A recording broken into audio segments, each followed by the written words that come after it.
Welcome to Legal 123s with ByrdAdatto. Legal issues simplified through real client stories and real-world experiences. Creating simplicity in 3, 2, 1. Welcome back to Legal 123s with ByrdAdatto. I'm your host, ByrdAdatto, with my co-host, Michael Byrd. As business attorneys for healthcare practices, we meet a lot of interesting people and learn their amazing stories. This season's theme is asking for a friend. We'll tackle questions that practices are sometimes afraid to ask. And audience members, as you know, this is a safe place. And everyone knows if you ask the question and use the magic protective words up front that you are asking for a friend, it means you're really not asking for yourself, right, Michael? Yeah. But, Michael, before we get into this guest who's sitting here, everyone TV land who's watching us, I have a story to tell you that is so wild, it would actually make my attempts at dad jokes funny. There's nothing funny about your dad jokes. Okay, fair. But that's on the record. Cameron, you can cut that. All right, Michael, picture this. Tech company hires an employee for a 12-day vibe coding test and, letting the creative juices flow. No rules, just vibes. Okay, it's making me nervous. Vibe coding sounds like something that you might do after 3 shots of Tito's. Maybe 4. Oh, okay. Fair. Okay.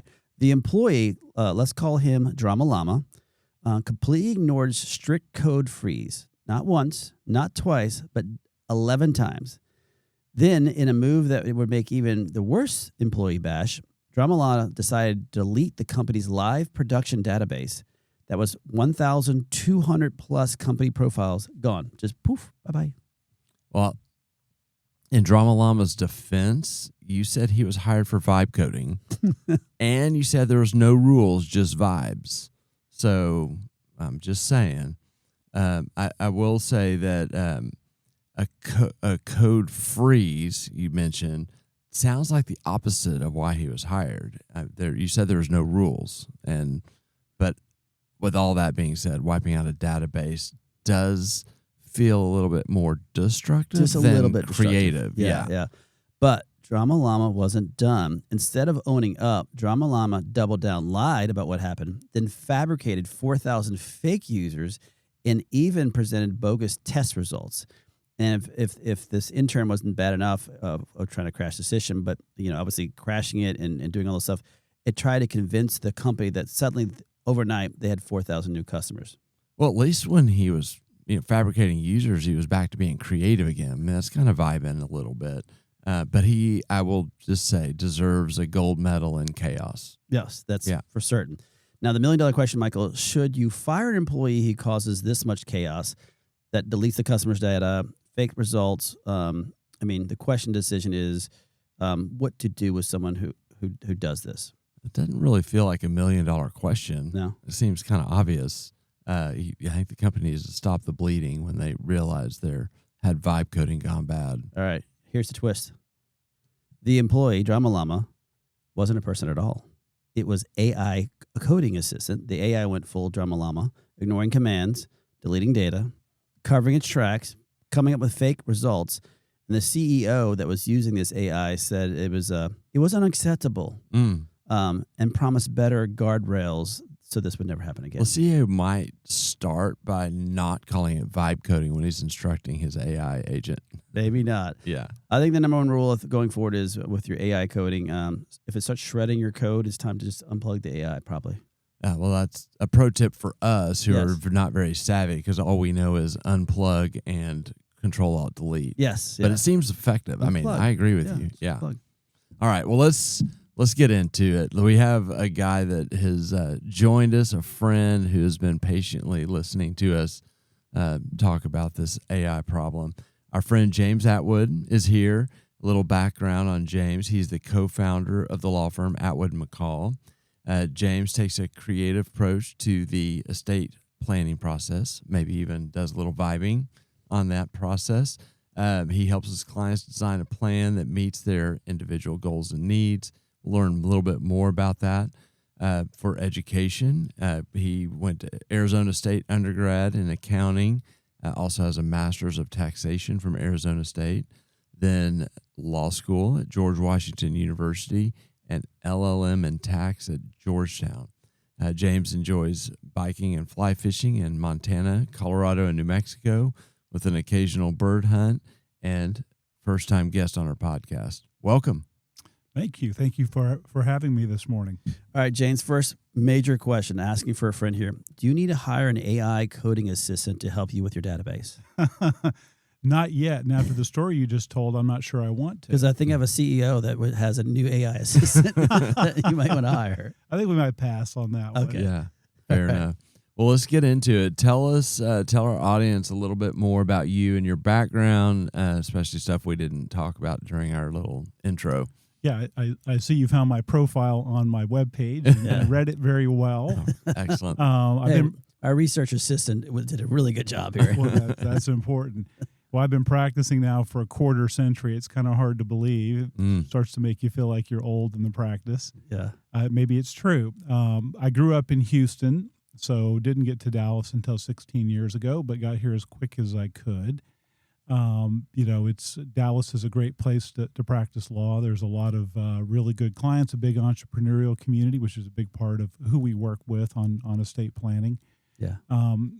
As you said, I enjoy fly fishing as much as I possibly can. I'm frequently in Montana or Idaho, and I've even managed to drag Brad along to one trip. He claims it was fly ago. fishing. I didn't see any fish. You had a very interesting guide that day who enjoyed chain smoking and hitting rocks on the river. It was awesome. But I'm glad you're still here. And so much so, he trusts me so much, he's going to go bird hunting with us next weekend. Yeah, it's going to be fun. So just don't walk out in front of the hunters, probably. Okay, got that. So Or the chain smoking guy. Or the chain smoke. We didn't invite him this time. Okay. So maybe next time. Fun fact, his name was Brad, too. Was it? I don't remember. Yeah, I do. The two Brads hung out together on a Yes. river. Very Yes. nice. Well, good background. So you're here in Dallas. Talk about the firm that you co-founded with Victor. Well, before I do that, let me just say, a plug for, ByrdAdatto. I've worked with both of you extensively over the years with clients in the healthcare space, and there's no firm that I would go to other than ByrdAdatto for, healthcare related Appreciate that advice. So you guys are top notch. But Victor McCall, who's not here with us today, he's actually in Turks and Caicos on the beach right now. Oh. Which, frequently I'm manning the office while he's on vacation, but that's okay. We founded the firm about 12 years ago, and we founded the firm around the idea of representing and working with entrepreneurs and high net worth individuals.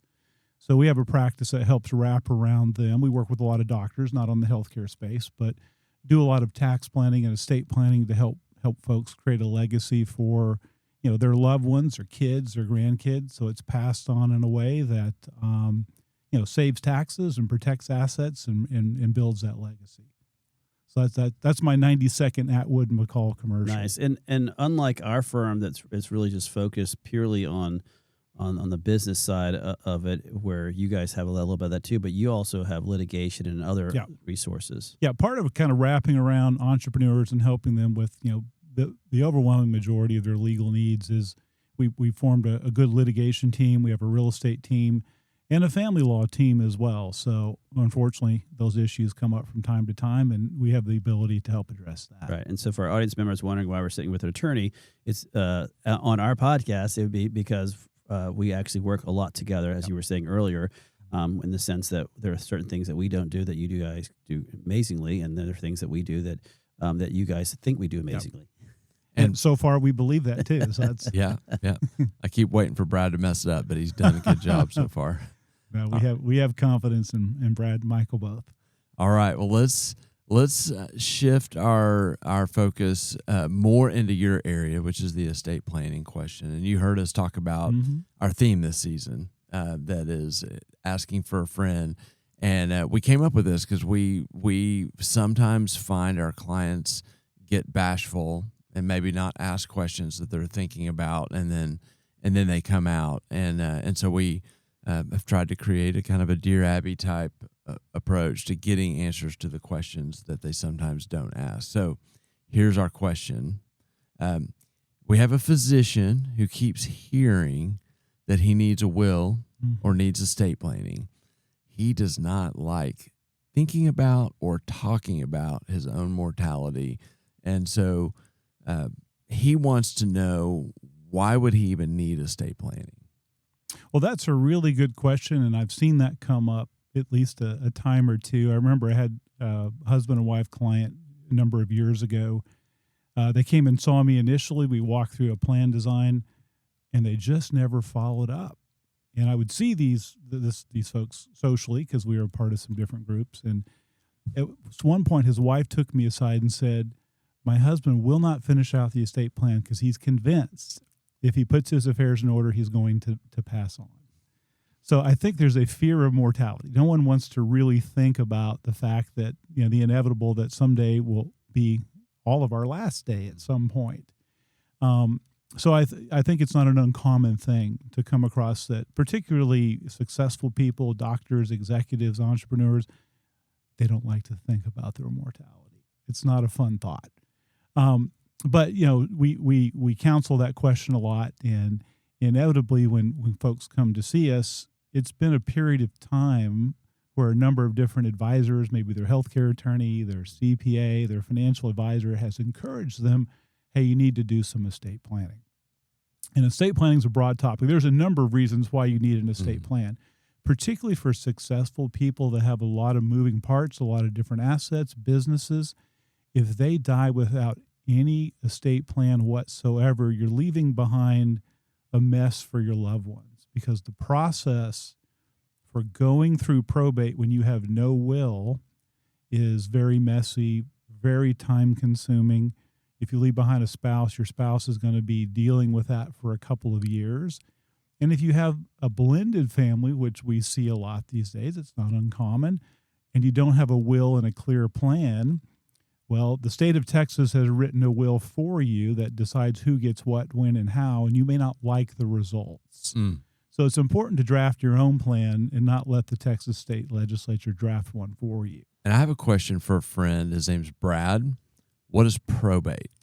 Well, probate for Brad. Not a type of alcohol? No. Okay. I don't think so.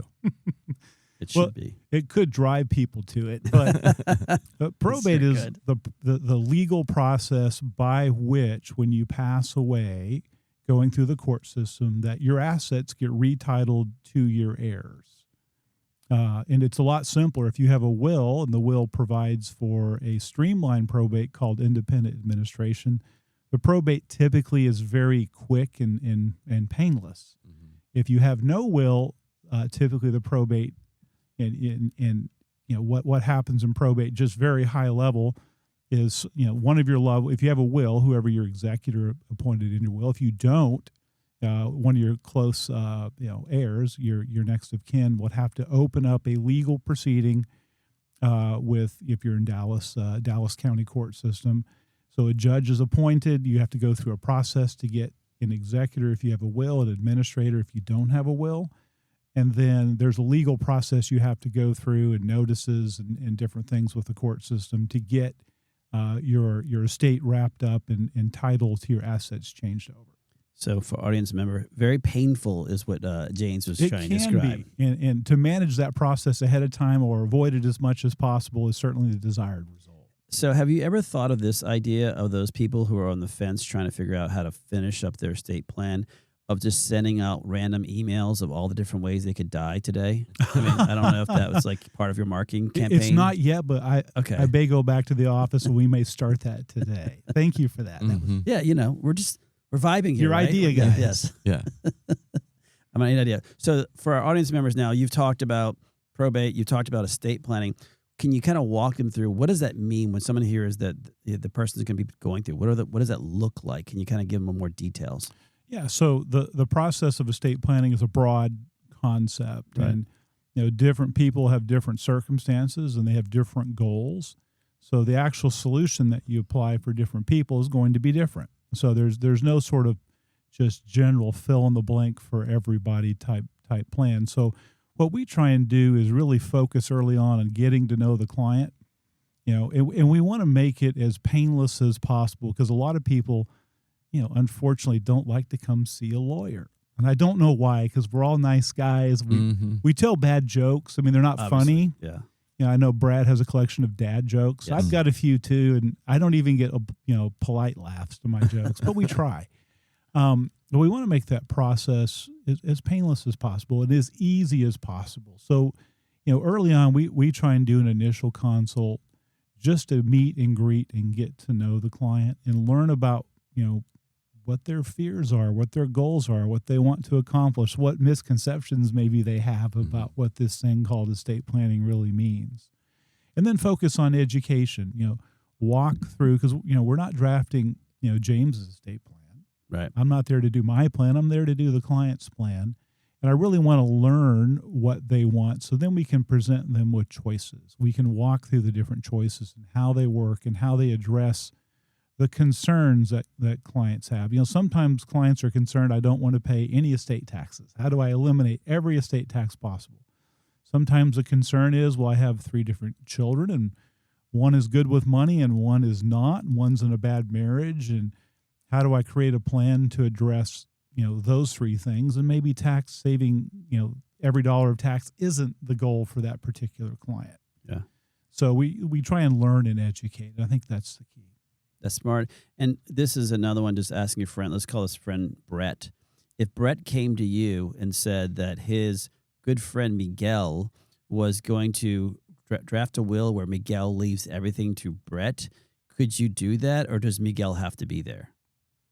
So give me that more. I got lost in that. So if Brett said that his good friend Miguel was going to put a will together that Brett got everything, could you just draft that like before we leave and have Miguel sign that? I mean, not this Miguel, like a different. Probably not. Oh, okay. Yeah. I didn't know like what the rules were. Yeah. That that person that would have to be there. Probably. Oh, okay. Probably. Just again asking for a friend. Yeah. Random names. Yeah. You got to take the shot, Brad. So back into estate planning, you were talking about the different things. There's also, you hear the word medical director, but there's other things you're planning for besides, disposition, tax planning. Talk a little bit about, kind of the other decisions that are being made. Yeah. Oftentimes some things get lost when you're talking, particularly higher net worth persons, where you're dealing with big tax issues and how do we save on taxes and how do we create a legacy. But there are some things that are really important that go along with the estate planning practice that fall into these documents we often call the ancillary documents, but that doesn't mean they're not important. For example, you need a medical power of attorney like you talked about just now, because if you become incapacitated, who's going to make your treatment decisions for you? And a durable power of attorney for business. So if you become incapacitated, who's going to make a decision on selling your house or signing a contract to put you in managed care? You need to make sure you have those things lined up. And if you have minor children, you can't overstate the importance of appointing their guardian. Because if you don't appoint a guardian and something happens to you, you're incapacitated, you pass away, and you have minor children, the courts have to make a decision in the best interest of your kids on who's going to be the guardian of your kids without your input. And your input's really important. It's really important stuff. It's stuff that everyone wants to avoid because it's so important, I think. I want to circle back to the estate tax side of things a little bit, because I've found that our clients have a lot of confusion around this. They don't, number one, realize that estate taxes is different than income tax, and they hear there's an exemption. And so just walk us through, what estate taxes are and kind of, the issues you navigate. Well, and there's good reason for confusion in this area, because until about 6 months ago, the estate tax world has been a moving target for my entire career. The estate tax is basically, at a high level, a tax that applies to the cumulative amount that you gift away during life and what you pass on at death. And once you pass on more than the exemption number, you're taxed at presently a 40% rate. So where we're at now, each person is able to pass on, in 2026, the number sets to 15 million. So you have a lifetime number where each person can gift away $15 million, including everything you gifted during life and what you pass at death. Every dollar over that is taxed at 40%. But there's a variety of ways we can plan around that, because for married couples, effectively, they can pass on $30 million. But there's also an annual exclusion. So you can gift away $19,000 each year to every person that you wish. If you want to gift $19,000 to every person on the planet until you run out of money, you can do that in a given year, and it does not incur a gift tax, and it doesn't go against your lifetime $15 million exemption. So Michael can be giving me $19,000 a year. He should be. Yeah, that's I can't. My guess is he probably hasn't. I mean, let's not go with guessing here. I've still been waiting on my $19,000 check from Brad too. That hasn't come yet either. Oh, I thought as soon as Michael pays it to you, you'll send it to me.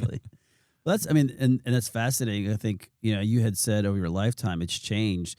Was it at one point where it was much lower as far as that, and then was it always fluctuating as how much the estate plan? Like you said, 40%. So someone who has an estate above $30 million, let's say, Miguel again, because he's a rich guy.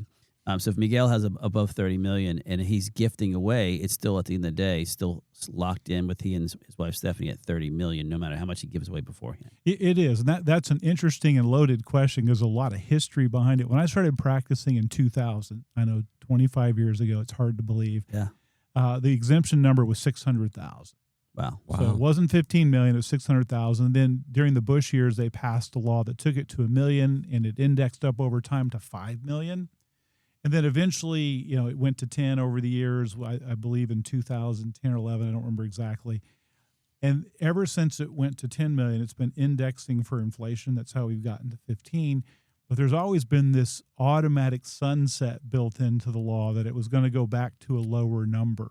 Okay. Because, the Senate rules and this Congress. This is where you're throwing grandma from the train kind of thing? Kind of. Okay. It was always going to go down to a smaller number. The most recent, and the big, beautiful bill that was passed, it became a permanent number that does not have a built-in sunset that would occur at a particular time. So at least for now, until the law is changed, it's permanent until we get a new law signed by the president, right? Passed by Congress, signed by the president. No sunset, meaning that it doesn't have a date, and it's not automatic. 7, 8, 9 years from now it goes away. Right. So Congress would have to change that. So under existing law, if Miguel and his wife gifted $30 million to their kids and never made any other gifts, they're not going to incur a gift tax, and it's locked in. Even if the law changes later and it goes down to $5 million per person, $10 million for a couple, there wouldn't be a clawback for gifts that were made before the gifts were made. All we have to do is die before the law changes. Well, that is one planning opportunity. We need $30 million. Yeah. Most people don't want to take advantage of that planning opportunity, Yeah. but it is a possibility that's out there. So let's talk about those. You said high net individuals. Some people, believe it or not, maybe have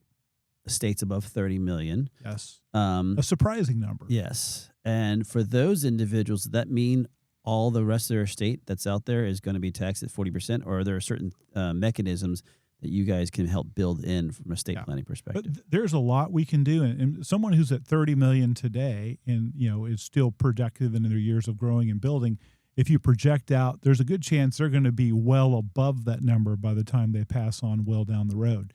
So planning today before you get to that, much larger number is key, because there are things that we can do, to your point. For example, it's not uncommon where we gift into irrevocable trust for kids and or spouses.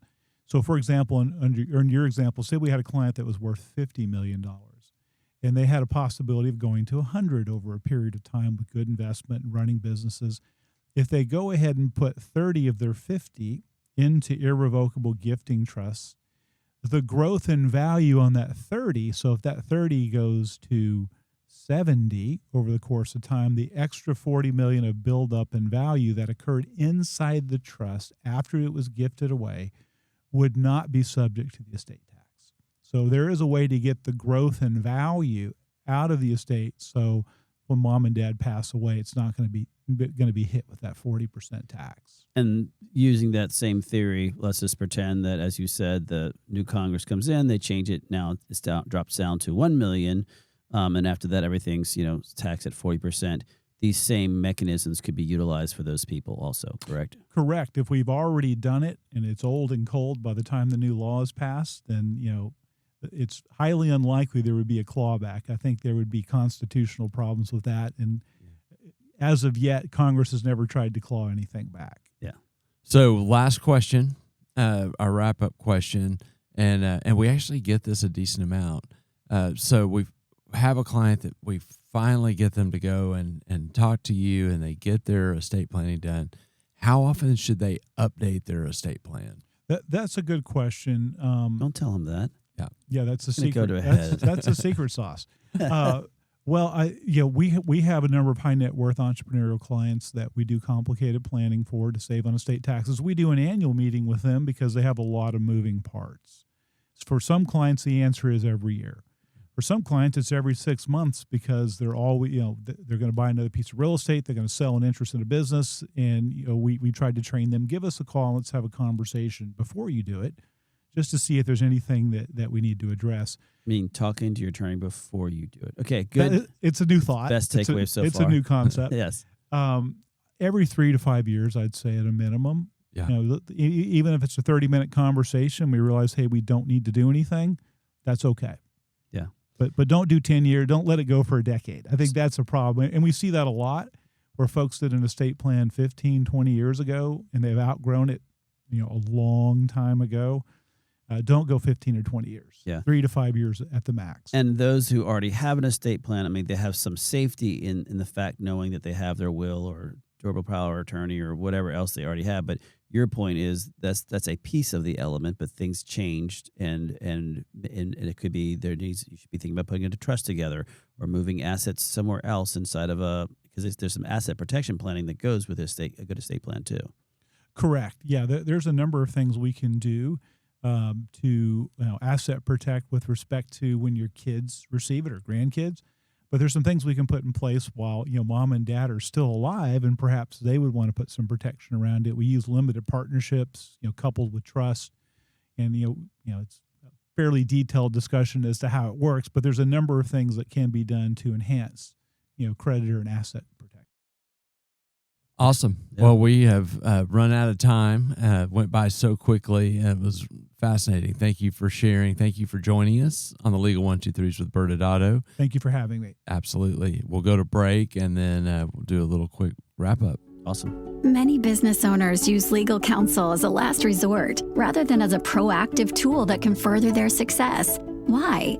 For most, it's the fear of unknown legal costs. ByrdAdatto's Access Plus program makes it possible for you to get the ongoing legal assistance you need for one predictable monthly fee. That gives you unlimited phone and email access to the legal team, so you can receive feedback on legal concerns as they arise. Access Plus, a smarter, simpler way to access legal services. Find out more. Visit ByrdAdatto.com today. Well, welcome back to the Legal 1-2-3s with ByrdAdatto. I'm your host, ByrdAdatto, with my co-host, Michael Byrd. Now, Michael, for those who don't remember, this season, we're asking for a friend. We had a great conversation with another friend of ours, James Atwood, really understanding the importance of estate planning. And one of the things that you and I often talk with clients about is understanding there's an estate planning piece that's personal, but then there's the business itself, and there needs to be some type of succession plan in that side of that business. Yeah, I mean, most of our clients are owners of small businesses, and so marrying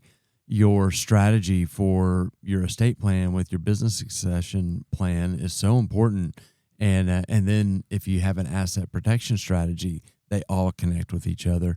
And so, as important as it is to lean in and deal with the estate planning, like we talked about with James, it's equally as important to do that on the business side, or otherwise there's going to be a mess left where the cleanup is really difficult to handle. Yeah, I mean, his point, like if you've waited 15 years in between when you started, a lot may have changed, and so maybe at every 3 to 5 years you should be rethinking is your buy-sell agreements that you have correct. But anyway, Michael, I can't believe it. We're out of time again, but we will be back again next Wednesday where we will continue asking for a friend when we bring in Jordan Plews, who will be explaining the science and real science, not the Brad and Michael version of science, behind biologics like exosomes and stem cells. Thanks again for joining us today. And remember, if you like this episode, please subscribe, make sure to give us a 5-star rating, and share with your friends. You can also sign up for the ByrdAdatto newsletter by going to our website at ByrdAdatto.com. ByrdAdatto is providing this podcast as a public service. This podcast is for educational purposes only. This podcast does not constitute legal advice, nor does it establish an attorney-client relationship. Reference to any specific product or entity does not constitute an endorsement or recommendation by ByrdAdatto. The views expressed by guests are their own, and their appearance on the program does not imply an endorsement of them or any entity they represent. Please consult with an attorney on your legal issues.